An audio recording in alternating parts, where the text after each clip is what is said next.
Ladies and gentlemen, I have a guy here, somebody I call a friend.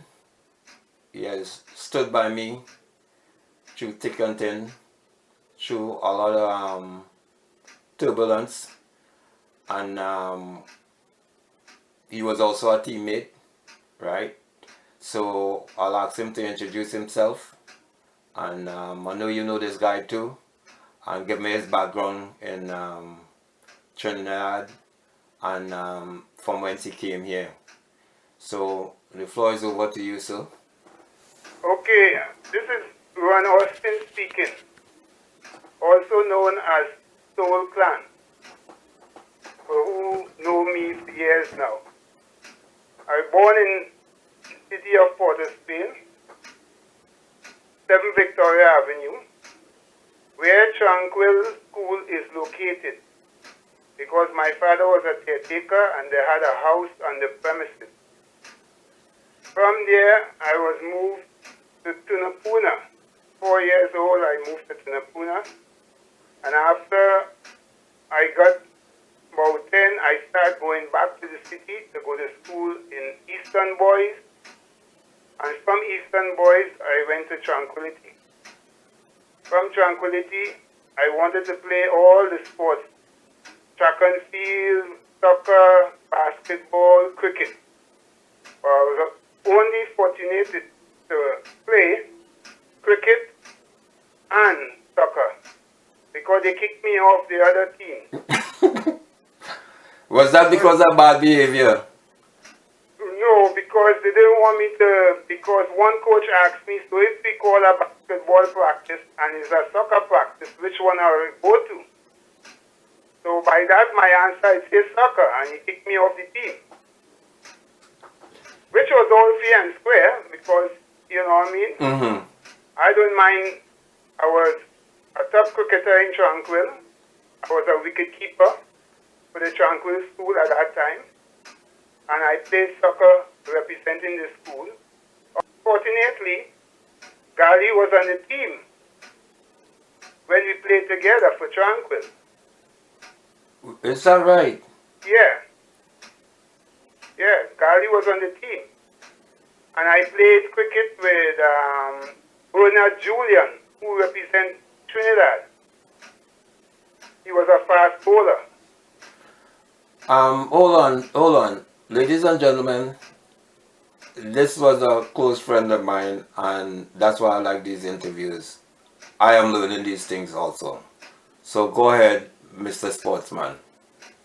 Yes, so after that representation, our coach in Tranquil was Marcel.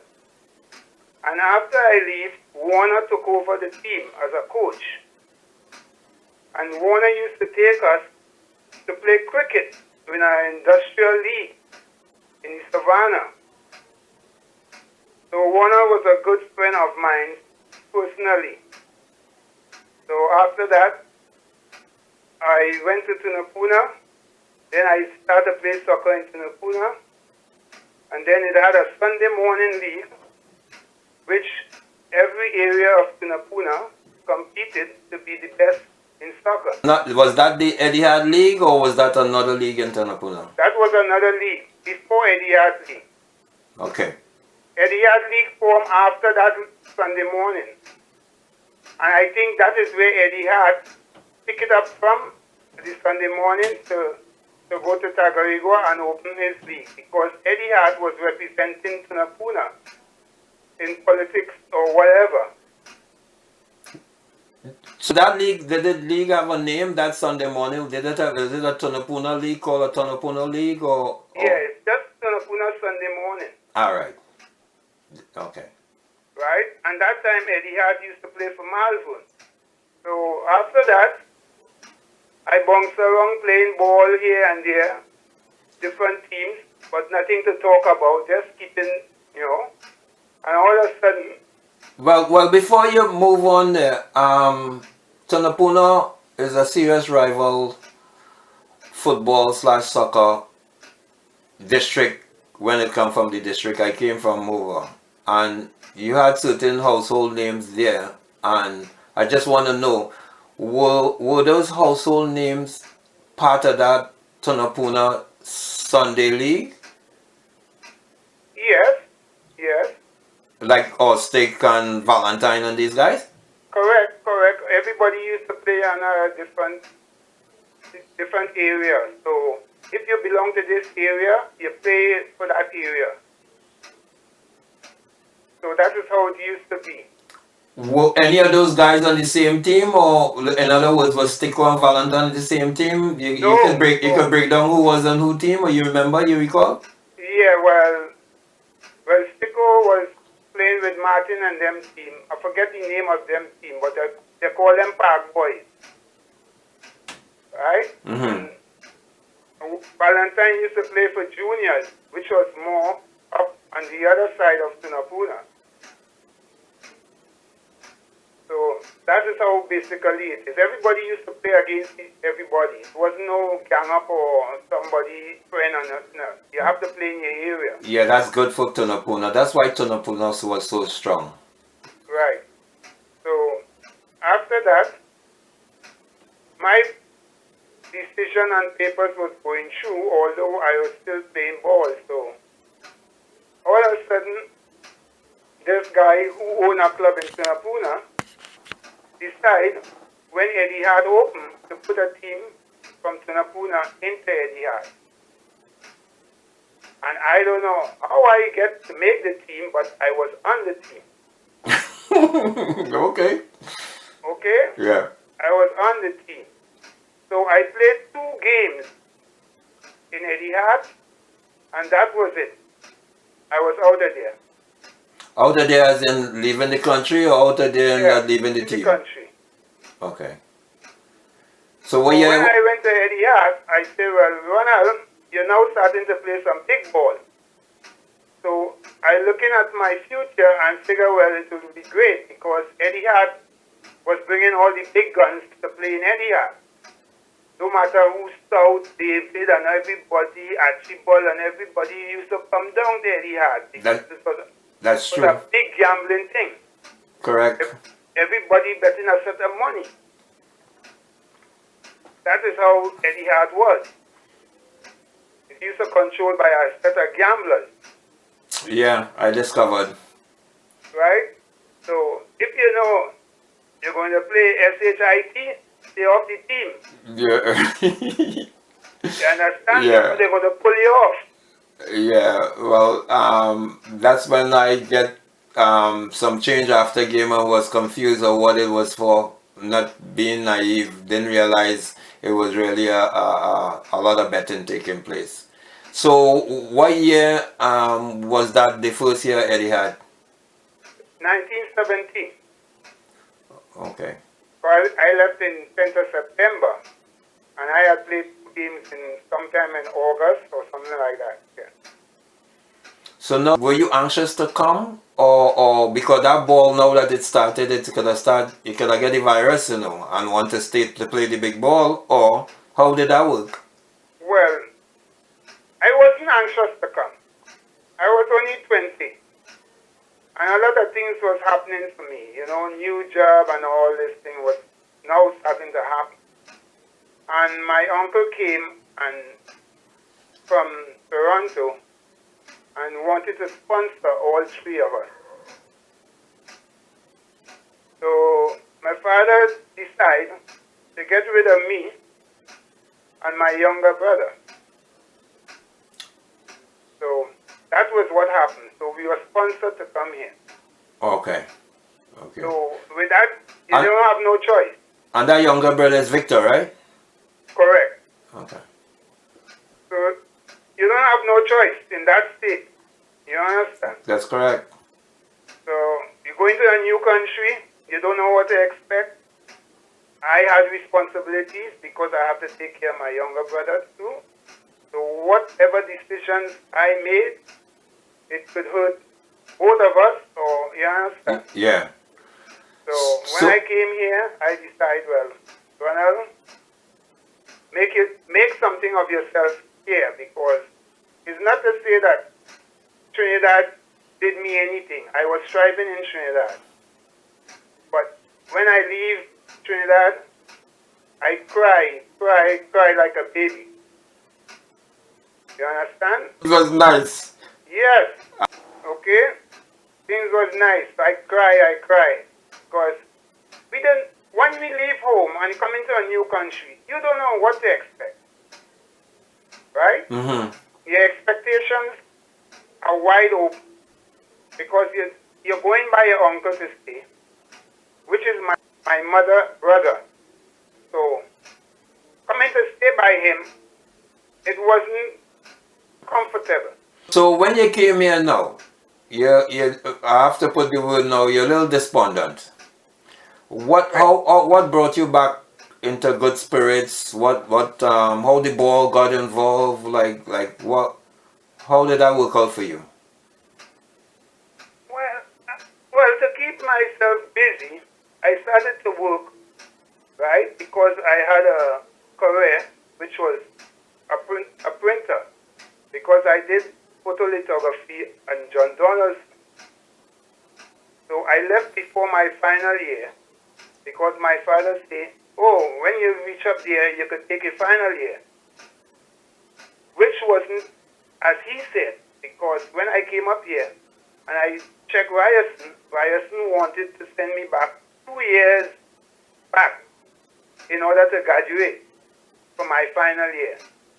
And I tell myself, no, I'm not doing that. I'm going out and look for a job with my expertise. And that is what started. And I took care of my brother during that time. He was home doing some overload work and doing some sewing by the side to keep himself busy till he finally get a job. So I stayed 1 year by my uncle and tell him, well, we leaving because 1 year was enough for me.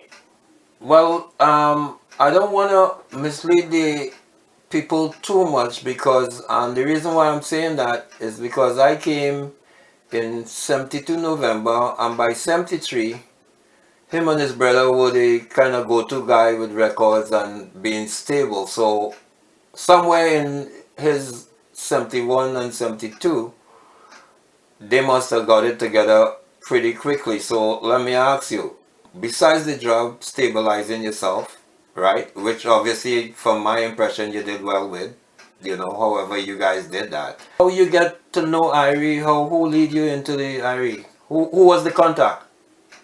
Reiner Okay. and Clyde McNeil. Clyde McNeil was the goalie at that time for Iere.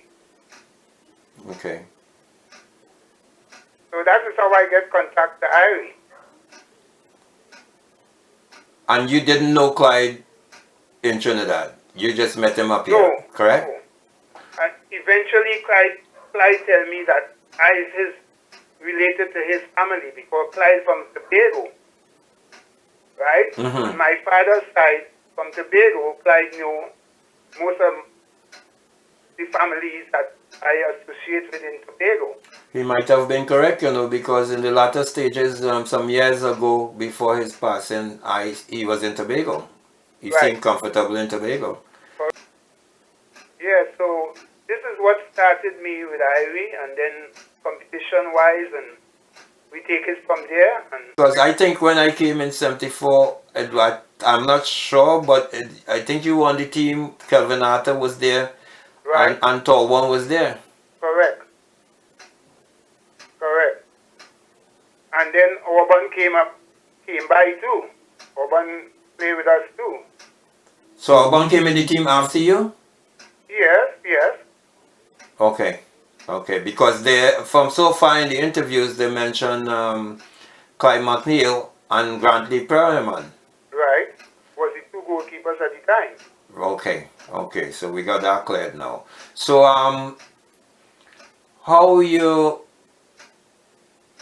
end up, I came in 74, I joined Iere in 74, alright, you must have played with Iere within that time, and for some reason this Street Guy League's open, and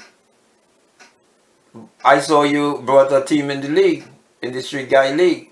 How did that happen, and what was your thinking? How come you didn't join players, or what was the story? Well, put it this way, I was mostly in the West, right? So I really hang around most of the Jamaican guys who used to hang around West Indies, because most of them was in the West. So Sure. it's like they like me and I like them. So it was easier for me to get hold of them to join this Sunday morning team. What was the name of that team you brought? Hmm? What was the name of the team? Glamour Boys. So I the one who give them that name because I was in charge.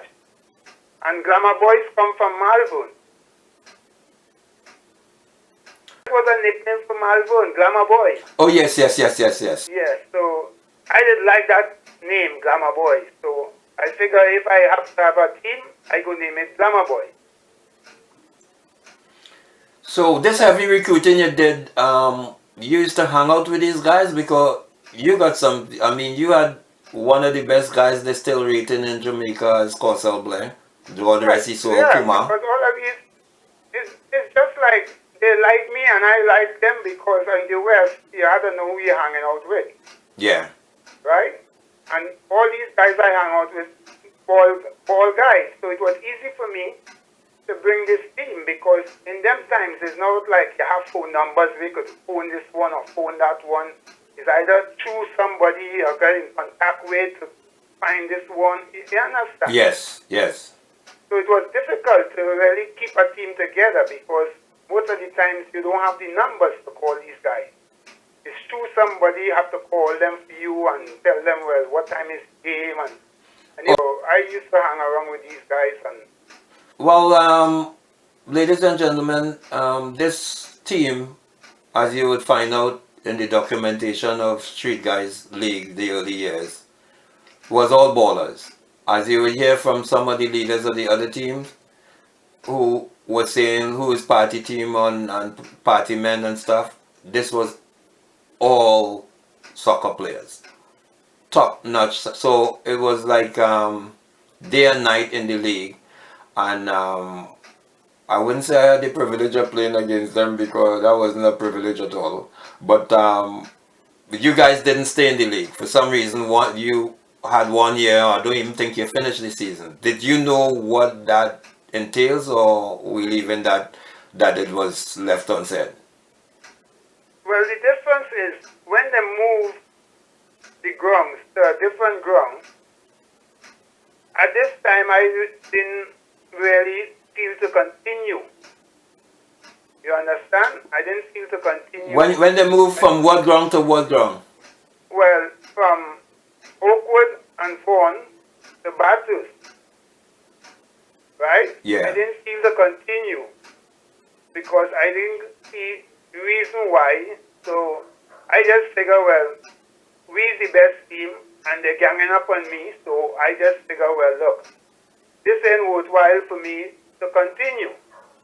Okay. And I knew if I put my team down, I could always go and play with players. So this is the transition that I took. Yeah, we enter Flemington Park, right? How you look at the competition there, because we didn't win that year we went. Parkdale won that year, but how you look at how the team came into prominence on the park based on the competition. You know, we had Hawks, we deal with Hawks and certain teams, but how you look at how you look at the competition in Flemington Park? How you look at the teams and which team what you think would have been problematic on a given Sunday? Well, the way how I look at it, most of my friends, like Victor, Orban, who we used to hang around with, I figure that maybe we are the better team because of the standard of play. So it didn't bother me who win that year. I know we was the better team, because we had good ballers, and it was more to come because most of the ballers come, they wanted to play with us because we win majority of our game, and it wasn't easy that the whole everybody was against us because they find we was winning too much. So when we lose on a Sunday, everybody in Toronto happy. But when we don't lose, everybody for the whole week frustrated because we didn't lose. So they had a bite with us, beat better team, and we winning every game, and they trying to find some clue where they could beat us. But we always prevail. Correct. For some reason, we always prevail because we are the better ballers. And that's simply it. Our team was the best. Being the best, we had one of the toughest seasons against Colts. They won the league on goal difference. We tied with them 0-0. You remember that? You recall that season? I think Winty played a little more than in any other season. Yes. Yeah, and how you recall, because that was what we used to call punto punto. How you recall that season? Well, I barely, because we win so much. I can't. The losses it ain't recognized. You know what I mean? Yes. All right. Gotcha. Yeah, because you win so much, you don't look at the losses. Okay. Consoles Cup. Because I wasn't around, this is information that I need to continue the documentation and the history. Were you part of the Yes, I was. and the opposition was Scrabble Italia? Correct. You recall that game? Apparently it was in climate weather, it was wet and rainy, but it was the first major accomplishment that Iere had. Besides the move progression from 4 division up in the early days, this was a major accomplishment, and you were part of that. And did you realize you were part of that, and how did it feel? Why, that day was a sort of miracle, a circus day for me, because I was going to buy a home, and the realtor wanted me to come and settle this deal, knowing I have a big game coming up that evening. So when I went, I realized I won't be in time for the game. So when I finished my business, I had to hustle down to Lamport, speeding to get down and try to make on time for the game. When I reached, everybody was all dressed already, so I didn't start the game.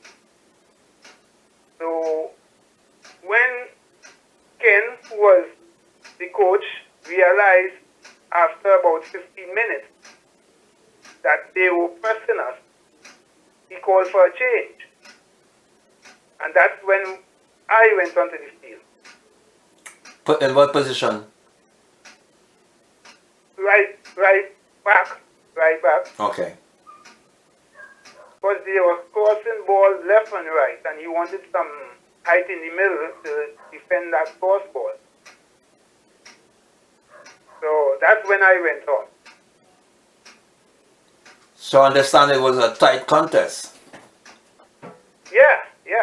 So how you guys pull it off? How you see? I mean, is that a 2-0 or 2-1 victory? 2-1, because they scored first.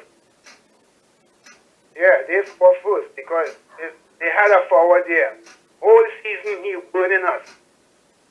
Yeah, he was scoring whole season because they beat us twice during the season before that consoles came up. Wow, is that right? Yeah, so we know what we are going up against.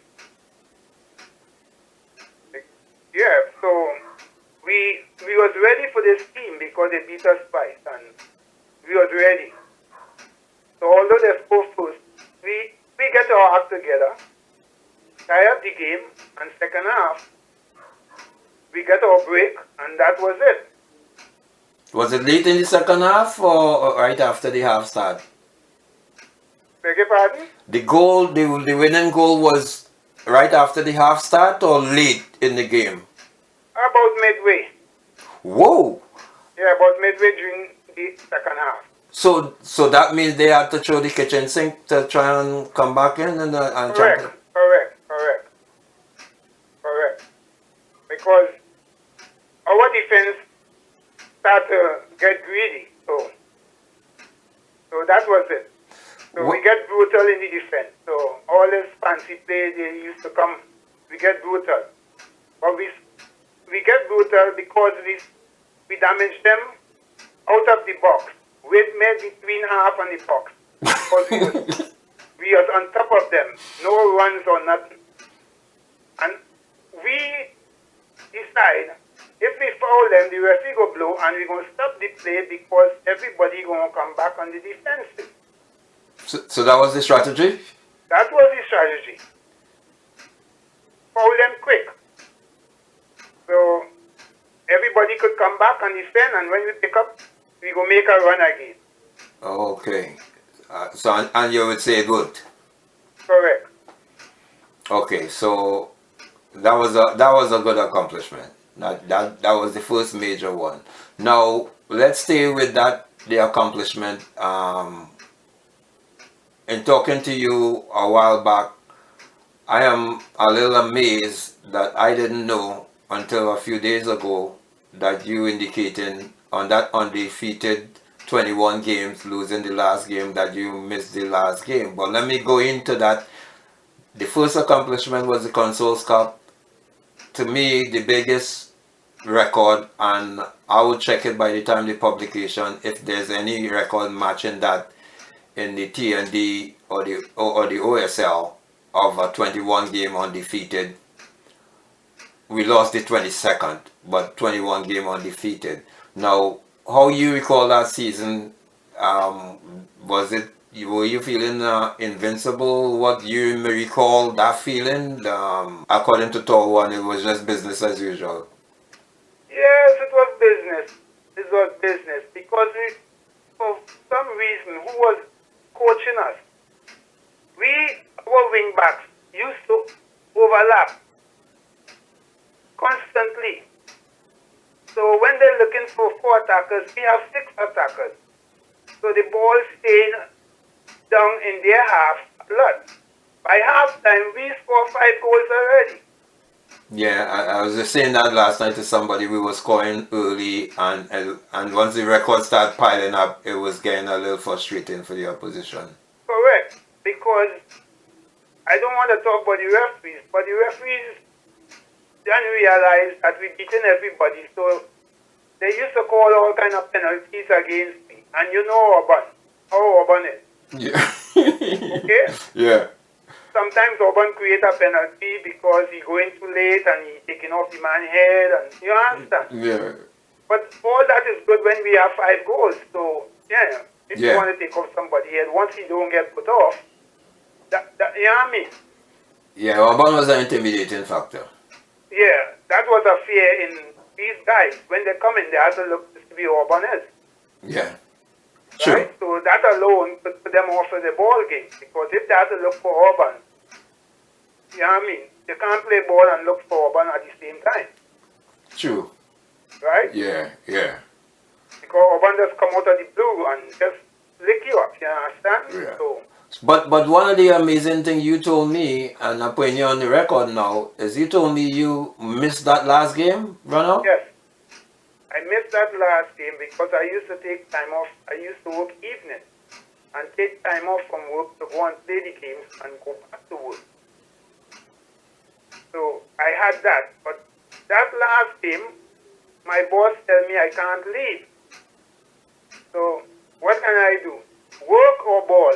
So I had to stay, and I missed that game. The final game, I missed that. And when I heard we lose, I felt so bad that we wanted the record unbeaten for the season.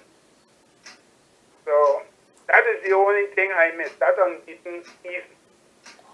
You know what I Yeah. mean? 21 is good, but unbeaten is better. Correct. True. Yeah. Yeah. That was the one we really wanted. You know, the 21, you're right, is good, but the unbeaten is better. You know. So okay.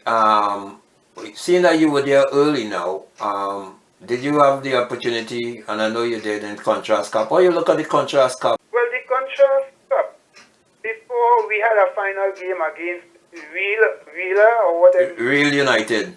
Right. When we were playing them up on Shepherd, they get abusive and start kicking my players because I was captain at the time. You understand? I was captain of the team at the time. Hold on. Ronald, was that the game where it ended up in altercation with Auburn Scott and stuff? No. Or with Bobby? No. Scott, I don't think so. Bring me up to speed with that game you're talking about. Yeah, so at the game, they started to kick up Tony Devnish and this guy from, what is his name? From West Indies. He's a midfielder. He plays very good. Is Dunkley name? Not Dunkley. It's Chubby. Chubby is a good player, but he's a nasty player too. It's Chubby. That's the same game I was on the game. That game ended in altercation. Yes, because when I realized, look, I don't want to make this into a fight, I decided to call the team off. Yes, I think that's what we did. I think so. I called the team off and I say let it go because this go end up in a fight because Chubby was unbelievable. Yeah, he put it on Tony. It happened between him and Tony. Correct. Yeah, I remember that. Yeah. Right? So I call off the team. I say, look, we don't have to play this game because Contrast Cup is, to me, they know, you know what I mean? Mm-hmm. It ain't no big achievement. Well, you have to understand they were hungry because remember it's a West Indies spin-off, and they were a star-studded team. Their form. So when they lost the final down at university, I was so happy because they figured I was ready, and to see Unity beat them, you know what I mean? So you watched the game too? I watched the game. I watched the game, of course, I have to watch the game. You understand? Because they figured they had it together. But when Unity put it on them, they realized they didn't have it together. No, those things happen in sport. They were the favorite. They had a star-studded team. Remember, Loney played for them too, you know. Right, I know that. But sometimes the underdog do win. Yeah, but they figure, well, sports is something that they could predict. And in sports, you can't predict nothing till it's over. So this is what happened. When they lost, I know they feel a kind of how, but the better team won that day. But Ronald, so that was the Contrast Cup. Now we're dealing with the Iere tournament. Okay. You know the flavor. We have all different flavors in the Iere tournament. You know the type of teams and stuff. How that fit into the season. How you look back at when you look back at the Iere tournament. What you have to say about it? The Iere tournament was beautiful. The competition was up there, team for team, and seeing that we had some visitors like Regiment coming through. On some tournaments, we had Regiment coming through most of the time. So it was really competitive. So that's what I have to say about that. When we left the Flemington League, you played in the Malvern League, right? Right. And we had two phases in the Malvern League. We had it as spoilers, and then we had it as we even went in at Iere over 35. The Malvern League, how you look at the Malvern League?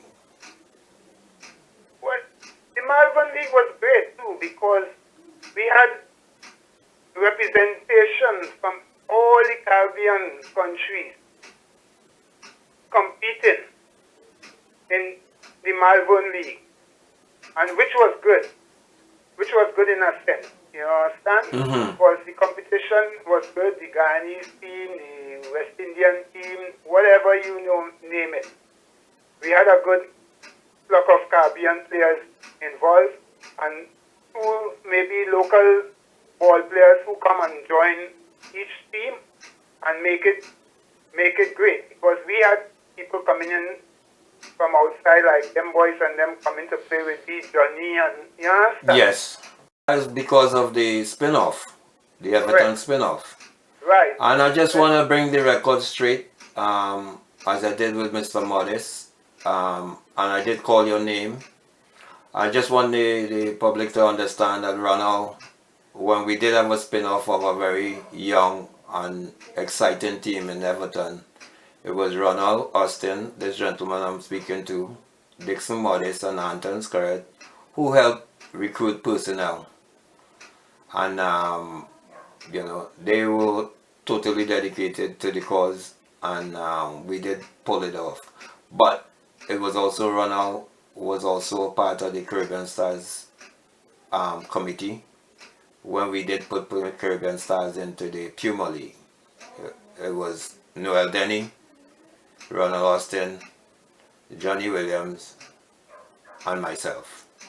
So this is yet another gentleman who's been there, and maybe you could get a little dip with the Caribbean Stars, putting such a high quality team together. I don't know how much because you always work shift. What you think about that representation? Seeing that you was talking the different cultures of the Malvern League, I think is only right that we mention that collective thing went as Caribbean Stars in the Puma League. Well, that was great because that was a step up for all the ballers who want to showcase themselves to future selection from bigger teams. So it was a stepping ground for most of the guys who figure they're soccer oriented and they're a baller, so they could come and showcase themselves at least for some big teams to pick them up, because it had bigger teams outside who was controlling. So it was good in that sense. Exactly. Seeing that you introduce yourself as Sokan, and we are doing a special part of this history, which is intertwining the soccer with the entertainment, which most people know that the Street Guys League started more like a fun thing, and the fun thing is because people used to party a lot, and Oakwood was close to 1348 and these things. But as you depicted in your part of the interview about coming here, and I mentioned to the public that when I did meet you guys, you and your brother, you guys were trendsetters in terms of the new songs in Toronto, in R&B. Apparently you guys look like you were going places and getting your records. And then it had some clubs and stuff identifying you guys. So that's why I want to make sure now that I get this information from you. So, how you guys got into the music? I understand from Pune, you had a big DJ in Pune. So, I don't know where you get this love for this DJ thing. Well, the love came when I came to Canada because Batman George was my neighbor. And I never pay attention to the music then because he used to go out and in those days was reel to reel. So he used to go out and tape all these big band Casanovas and all kind of thing, and then Sunday morning he come and put the reel together. And he used to deal with amps. So when you hear one of them blow, you know the noise. Yeah. So when I came up here, I was staying with my cousins and them, with Marian and Gemma, and they had a little following that they get together while they were here. And then that is when I meet Chesterfield McLean, right? Mm-hmm. Chesterfield McLean was living in the area where I was on 110 Mali. So we decided to come up with a birthday club. And every month we're going to have a party for whoever birthday it was. But what happened to the birthday club when we started, we didn't have nobody to play the music. So that is where I come in. Okay. Another challenge again. So I say I want to play the music. Because I remember Michael came to the party and he wanted to play the music. Who Michael as in? Yeah, Michael Ghetto. Alright. And he wanted to play the music. So I said, no. I going to play the music. Because it's our house we living in and I can't have, you know what I mean? Yeah. It was our idea to start this birthday club. But the birthday club, like, it get out of hand. People start to hear about it. And in that way, Michael really realized I had a good crowd. So as time goes by, I didn't have no name. I didn't have no DJ name because it wasn't necessary for me to have a DJ name because I wasn't out in the public. Correct. So when Michael came and tell me, look, Ronald, you have to come on the road. I said, well, why do I have to come on the road? But Michael was looking at it in a way that if I come on the road, they will benefit from me, my clientele. That's how it works. Yes. So when I come on the road now, he tell me, well, you have to get a name. So I didn't know what name to come on. So he said, well, Soul Clan. And that is how the name arrived. Because it was me, my brother, and whoever was around, so he said Soul Clan. And that's where Soul Clan started. And then what happened, I left the birthday club and incorporated with these guys on the road, with Michael and them, start playing with them.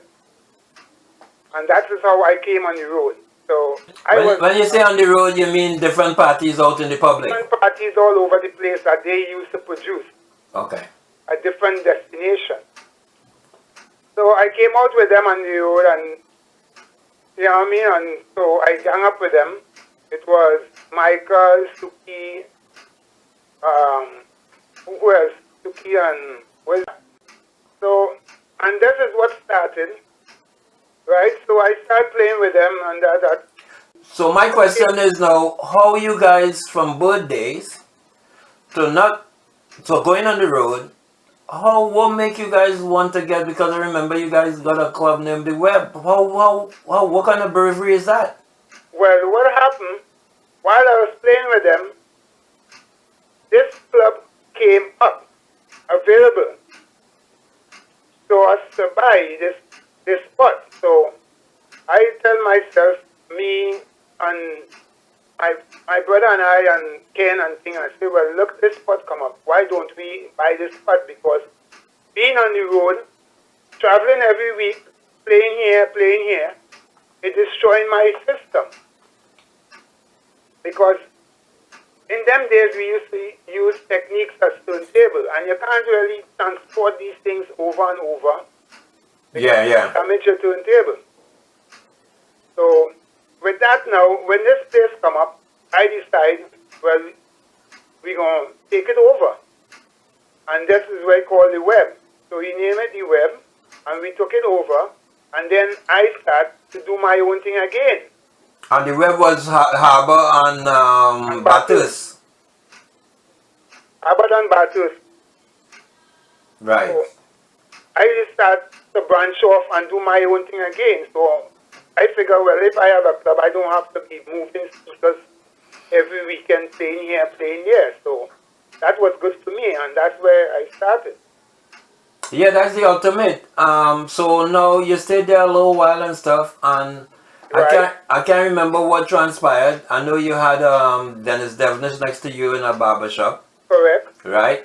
Was he the person who got that, or he came after you guys got The Web? I can't remember which sequence of that. He was there before at the corner, and he didn't have anything to do with The Web. It's just that his location was close to The Web. Okay. Right? So after we took that, we stayed there for a little while, and then after I heard about on top Trinidad Club, there was a spot there to open a club. Mm-hmm. Because the whole building used to have parties right through. Like it was a party building. That's right. So I decided, well, after the club, overnight, I go have upstairs and name it Disco Lac. And that's when we moved to church where Disco Lac was. And then we stayed there. And then I used to now and then play outside with Hagerman because I was all booked up for a whole year for DJ. A whole year. People used to book me in advance because if they call within a month, they can't get me. Well, I don't want to give you all the credit because your brother was very efficient too, and according to Togo, and your brother had his job and he used to do his job well. Correct. Well, he was the technician man. Yeah. I was just the tunes. I stay with the tunes. Mm-hmm. Stay with the technical. So he was always very innovative, trying new systems, and we had a good connection with Len Kozak on battles. He used to bring new speakers, and we used to get it to try them out. So we had a good connection with him because we used to advertise his speakers. Oh. And his speakers was good. Yeah. He was, that was heavy duty. Len Kozak. Those were Vegas. Yes. That's where I got my Vegas from. And, oh boy, you tell me. So we used to get stuff from him, and he was just down the road on Tupon. So we didn't have to go far to get the speakers. And the speakers coming in boxes, brand new speakers. Yeah. I think he had the inside track with LA, with Vega. Right. But we're on tying up these two loose ends, thinking in terms of jobs and. So the finances wasn't that big for us because we used to leave and go Buffalo or go New York on a weekend and come back with fresh records because we had contact in New York and Buffalo. Because most of the Buffalo personalities on WBLK was our friend. Okay. Because we used to bring them up to Toronto to play in all the big parties on Yonge Street that we used to have. Okay. So this was a big push because Toronto here, WBLK personalities coming up to play in this party, that's a blow. Yeah. So we had known that. And funny, when I go to Buffalo and they in front of store, like one occasion, they was playing in front of store, and I was in Buffalo, and I met them, and right away I went on the air and spinning records. And say hello Toronto, this is Soul Plan, all the way in Buffalo.